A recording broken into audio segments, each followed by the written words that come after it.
मेरे को तो घर जाके पता लगा भाई अपना मंगलसूत्र गिर चुका है। फिर का मंगलसूत्र जो सोने का था आप आपको थी केबिन में इनका जो मंगलसूत्र है टूट के गिर गया था। एक्चुअली 3 दिन पहले भी एक महिला का एक बैग बस में रह गया था यूपी का। साथियों, आज राजस्थान की राजधानी जयपुर, जहां पर एक बस स्टैंड सिंधी कैंप बहुत मशहूर भी है और जहां पर हजारों यात्रियों की भीड़ भाड़ रहती है, वहां से आज एक ऐसी तस्वीर सामने आई है जहां से आप देख सकते हैं कि एक ईमानदारी की मिसाल बनती नजर आ रही है, जिसे देखकर लोगों के चेहरों पे मुस्कान आ चुकी है। मैं बात ये इसलिए कर रही हूँ क्योंकि आज सिंधी कैंप बस स्टैंड पर एक ऐसा वाकया हुआ जिसने हर किसी को चौंका भी दिया और हर किसी के चेहरे पर मुस्कान भी ला दी है। दरअसल यहाँ पर एक यात्री थी जो अपने घर से निकली थी या बस में आ रही थी, तो उस टाइम पे उनका कोई कीमती सामान गिर गया था और वो कीमती सामान उनका मंगलसूत्र जो सोने का था। आप देखिए सोना कितना महंगा हो चुका है। वहां से इनका सोना गिर चुका था बस के अंदर, और वहां से आने के बाद में इनको पता चला यहाँ पर बस स्टैंड पे, तो इन्होंने यहाँ पे बोला और उनको काफी परेशानी भी हुई। उसके बाद में यहाँ पे उन्होंने लोगों से बात की और आने के बाद में इन्होंने बात की, उनसे बात करने के बाद में वो उनको पता चला कि उनका जो सोना, जो उनकी कीमती सामान है, वो उनको मिल तो चुका है, लेकिन हम इनसे जानेंगे कि इनको क्या क्या परेशानी हुई। मैम, आपका क्या नाम है? मेरा अब देखो परेशानी तो होती है वहाँ से। आपका नाम क्या है? आशा जहांगीर। आप कहाँ से आ रही थी? उनियारा से आ रहे थे हम तो। और आप कहाँ जाने वाली थी?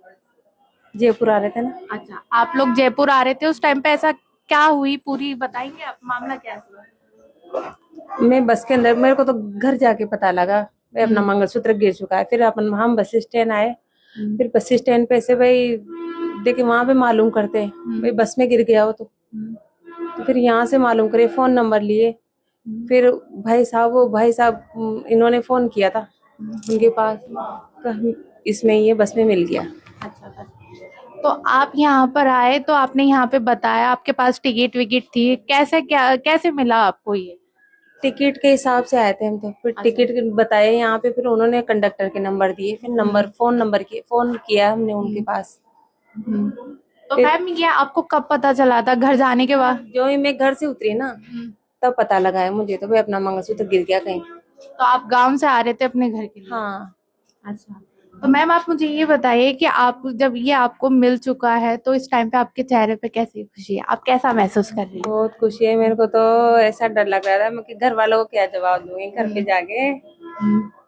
इतनी रोना आ गया मेरे तो खुशी के मारे। पहले तो फिर भी रोना नहीं आया, और जब मिलने की सोच मिल गया तब वो रोना ही आ गया मुझे तो मैम आप ये बताइए, क्योंकि सिंधी कैंप बहुत ज्यादा भीड़ वाला इलाका है, यहाँ पे इतने हजारों यात्री आते हैं जिसके अंदर कई लोगों के सामान गुम जाते हैं, लेकिन आप इतने लकी हो कि आपको आपका सामान मिल गया। क्योंकि हम आए दिन देखते हैं किसी के साथ में चोरी हो जाती है, लूटपाट हो जाती है, बट सिंधी कैंप के अंदर मैंने 3-4 बार देखा है कि जिनका भी सामान खोया है उनको वापस मिल चुका है। तो आपको थोड़ा बहुत भरोसा था या कैसा था आपको कि मिलेगा नहीं मिलेगा? भरोसा तो मेरे को तो कुछ भी नहीं था भाई, अगर भाग्य में होगा तो मिल जाएगा और भाग्य में नहीं होगा तो वो तो कहीं भी नहीं मिले। बस यही आस लेके आई थी मैं तो यहाँ पे। तो यहाँ पे जो परिचालक थे या आप कह सकते हैं कि अधिकारी थे, उनका एक्शन मोड कैसा लगा आपको?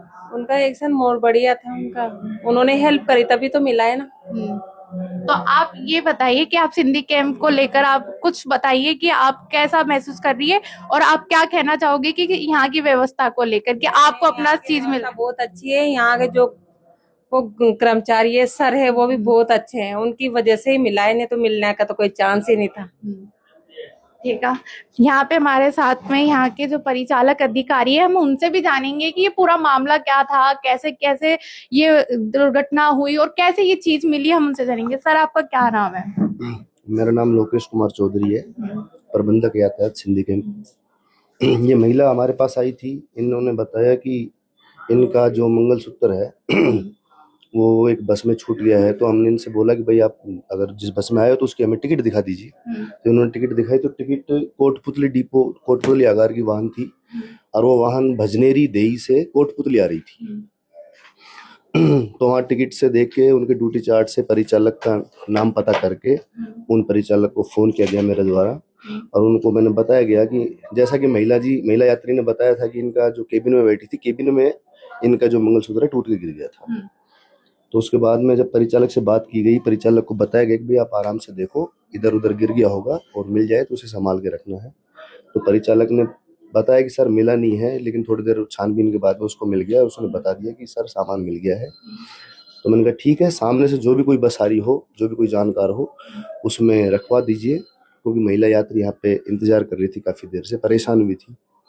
तो उन्होंने सामने से एक हरियाणा रोडवेज की जो बस आ रही थी दिल्ली साइड से, तो उसमें उसको रखवा दिया। और हमें जैसे ही सामान मिला, हमने उसकी पुष्टि करी, महिला से पता किया, बताया, दिखाया, और इनका जो सामान है व्यवस्थित तरीके से इनको लौटा दिया है। तो सर आप मुझे ये बताइए कि यहाँ पे किसी का सामान खो जाता है तो आप उसको वेरीफाई कैसे करते हैं, और उसके लिए आप क्या डॉक्यूमेंट भी कुछ लिखवाते हो, क्या करते हो आप लोग? जी, अगर सामान इनका है, उनसे पहले पूछा जाता है कि सामान क्या था, उसकी पहचान जो हम करवा सकते हो करवा देते हैं। डॉक्यूमेंट्स के नाम पे भाई उन समय एक एप्लीकेशन भी लिखवाते हैं, उनके आधार कार्ड की फ़ोटो, कहाँ के निवासी हैं, वो पूरे डॉक्यूमेंट्स हम इनसे वेरीफाई करके साइन करवा के उसके बाद ही उनके दस्तावेज को लेते हैं। अच्छा सर, आज से 3-4 दिन पहले की भी एक खबर सामने आई थी जहाँ पे उनका सोना खो गया था, उस पे आप क्या कहोगे, क्योंकि उसके बाद में लगातार ये दूसरी घटना ऐसी सामने आई। हाँ, एक्चुअली 3 दिन पहले भी एक महिला का एक बैग बस में रह गया था यूपी रोडवेज की में। उसको भी बाद में हमने सिंधी कैंप में उस सामान को उतरवाया था और उनको वापस सुरक्षित लौटाया था। तो सर आप मुझे ये बताइए कि जहाँ हम ऐसे केस सुनते हैं कि यहाँ पे चोरी हो गई, लूट हो गई, वहां पे हमें ऐसे केस भी देखने को मिलते हैं ईमानदारी के, आप उस पर क्या कहोगे? मैम, इसमें देखो, जिसका सामान है उसको मिल जाए, उससे बड़ी बात तो कुछ है नहीं। आज इनका जो सामान था इनको मिल गया, ये बहुत परेशान थी। तो एज ए ह्यूमैनिटी, मानवता के नाते जो हमसे बन पड़ा, जो हमसे मदद हो सकी, वो हमने इनकी की। तो सर आप मुझे ये बताइए कि जैसे कुछ लोग होते हैं, अधिकारियों में से ही होते हैं, या आप कह सकते हैं कि बस में भी होते हैं, उनकी सामान को लेकर कभी नियत हो जाती है, बट मैंने यहाँ पे खुद देखा अभी कि यहाँ पे आपने सामान यात्री को ठीक ठाक पहुंचा दिया, उसके बाद के अंदर जो यात्री है उनके चेहरे पे भी बहुत ज्यादा खुशी है, उसको लेकर आप क्या, कि जहाँ पे आप एक इंस्पिरेशन बनते हैं लोगों की कि यहाँ पे आप। देखो, ये तो सभी को करना चाहिए। अगर किसी का सामान आपको मिल जाए तो कोशिश यही करनी चाहिए कि जिसका सामान है उसको वापस उसको लौटा दिया जाए सही सलामत से। तो हमारी कोशिश यही रहती है, ये हमारी नहीं, हमारे और भी स्टाफ जो हैं उनकी भी यही कोशिश रहती है। जैसे कि आज जो परिचालक थे कोटपुतली आगार के, योगेश जोशी नाम था, तो उन्होंने अपना ईमानदारी का परिचय दिया, उन्होंने वही बताया जो उनको वहाँ पे मिला। तो उसकी पहचान होने के बाद ही इनको इनका सामान मिल पाया। अगर वो मना कर देते तो शायद नहीं मिलता। तो उन्होंने भी अपनी ईमानदारी का परिचय दिया था, जिसकी वजह से इनको इनका सामान जो है सही सलामत वापस मिला है। देखा दोस्तों, हमने यहाँ बात करी, उन दोनों तरफ से बात करी, अधिकारी से भी बात करी और उन यात्री से भी बात करी। उनके चेहरे पे जो खुशी है वो साफ बयान करती है कि ईमानदारी आज भी जिंदा है, इंसानियत आज भी जिंदा है। और मैं ये कहूंगी कि जयपुर के अंदर सिंधी कैंप ऐसा भीड़ भाड़ वाला इलाका है जहाँ पे लोग इतनी भारी संख्या में आते, वहां से ऐसी ईमानदारी वाली खबर सामने आना एक बेहद ही खास मानी जाती है। मेरे कैमरामैन सहयोगी कृष्ण के साथ मैं कशिश सेन।